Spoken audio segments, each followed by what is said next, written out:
Bismillahirrahmanirrahim. Bismillahirrahmanirrahim. Assalamualaikum warahmatullahi wabarakatuh. Teman-teman sekalian, alhamdulillah kita ketemu lagi dalam program Booster Ramadan menjelang waktu berbuka puasa. Hari ini kita pengen bahas tentang keutamaan membaca Al-Quran atau tilawah Al-Quran atau tartil Al-Quran atau tadarusan kalau dalam bahasa tradisi kita di Indonesia. Ada banyak sekali ayat-ayat Al-Quran dan hadis-hadis Rasulullah SAW tentang keutamaan membaca Al-Quran. Salah satunya yang diriwayatkan oleh Imam Al-Baihaqi. Saya kira ini hadis menjadi maknanya umum, merangkum hadis-hadis yang lain tentang bagusnya atau kerennya membaca Al-Quran. Rasulullah SAW bersabda, "Afdalu ibadati ummati qiraatul Quran." Sebaik-baik ibadah umatku itu adalah membaca Al-Quran. Sebaik-baik ibadah umatku itu adalah membaca Al-Quran, qiraatul Quran.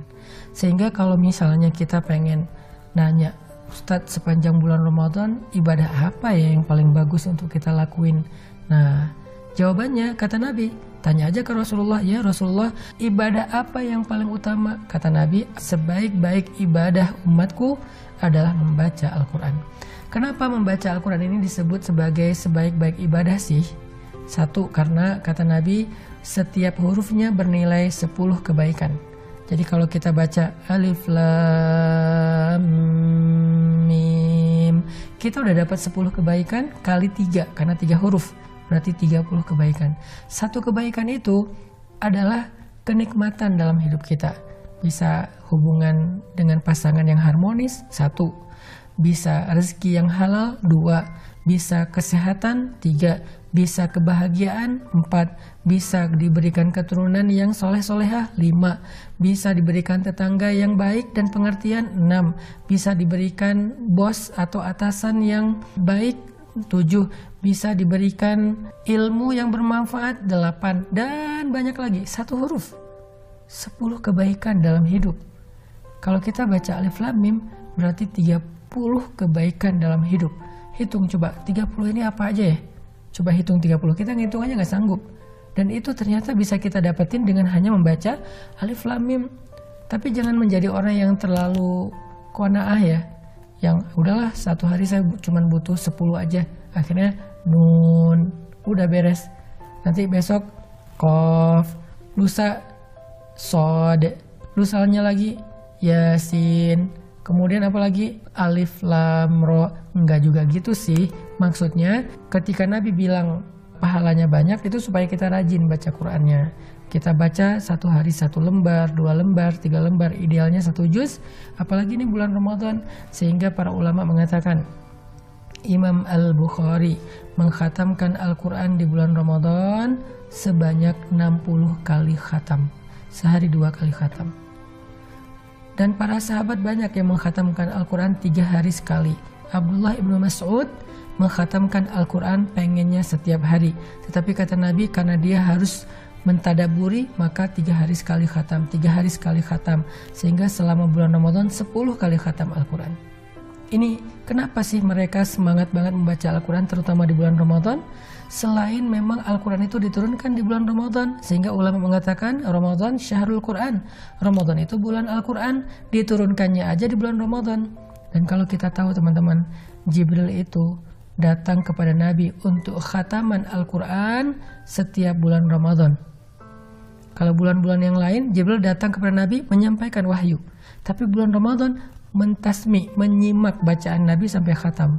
Jadi Nabi itu kalau tadarusan bareng dengan Jibril, sahabat kalau tadarusan bareng dengan Nabi, dan kita tadarusan bareng dengan ulama atau bareng dengan keluarga kita atau sahabat-sahabat kita. Kalau selama ini lagi ngetren, selama wabah ini kita banyak melakukan meeting online, sekarang coba tadarusannya secara online lewat aplikasi-aplikasi online meeting itu. Kita bisa gantian. Caranya gimana Ustadz? Bisa 1 orang membaca, yang lain menyimak, seperti yang dilakukan Abdullah ibnu Abbas Beliau baca, yang lain menyimak. Bisa juga bacanya secara serentak rame-rame, bisa juga bacanya bergantian. Satu ayat ganti, satu ayat ganti, satu ayat ganti. Sehingga semuanya dapat kebagian bacaan Al-Quran. Secara teknis bebas, yang penting baca Quran. Itu keutamaan membaca Al-Quran, kata Nabi, sebaik-baik ibadah dan satu hurufnya 10 kebaikan. Belum lagi nanti hadis-hadis yang lain, kayak hadis Nabi bilang gini, Iqra'ul Quran fa innahu ya'ti yaumal qiyamah syafi'an li sahibih. Bacalah Al-Quran karena sesungguhnya dia akan datang pada hari kiamat sebagai penolong bagi orang yang membacanya. Yang akan nolong kita di hari kiamat bukan ayah ibu kita. Yang akan nolong kita di hari kiamat bukan pasangan kita. Walaupun dia bilang di dunia, aku mencintaimu selamanya gitu. Cinta sejati, hidup dan mati bersama segala macam. Ya, itu bahasa-bahasa ungkapan perasaan dia. Tetapi kenyataannya ketika bangkit dari kubur, yauma yafirrul mar'u min akhihi wa ummihi wa abihi wa sahibatihi wa banihi likulli imri'in minhum yauma idzin sya'nun yughnih. Hari ketika seseorang lari dari sahabatnya, ayah dan ibu lari dari anaknya, pasangan lari dari pasangannya.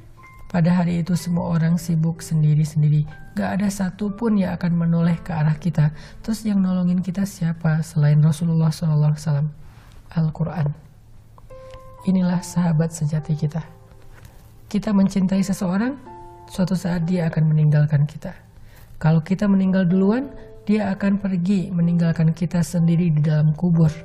Lalu ketika dia sudah meninggalkan kita 7 langkah berjalan menjauh dari kubur, siapa yang akan menemani kita di dalam alam barzakh yang gelap dan sempit itu? Al-Quran. Dia sahabat sejati, teman-teman. Makanya yuk kita jadikan bulan Ramadan sebagai bulan akrabnya kita dengan Al-Quran. Dia yang akan menemani kita di dunia, memberi kita kebaikan-kebaikan sepanjang hidup. Dia juga yang akan menemani kita di alam kubur ketika kita sendiri dan ditinggalkan semua orang. Dia yang akan menemani kita di padang mahsyar ketika kita bangkit.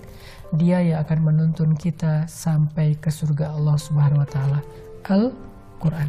Jadi yuk kita jadiin bulan Ramadan bulan bersahabat dengan Al-Quran. Barakallahu fikum.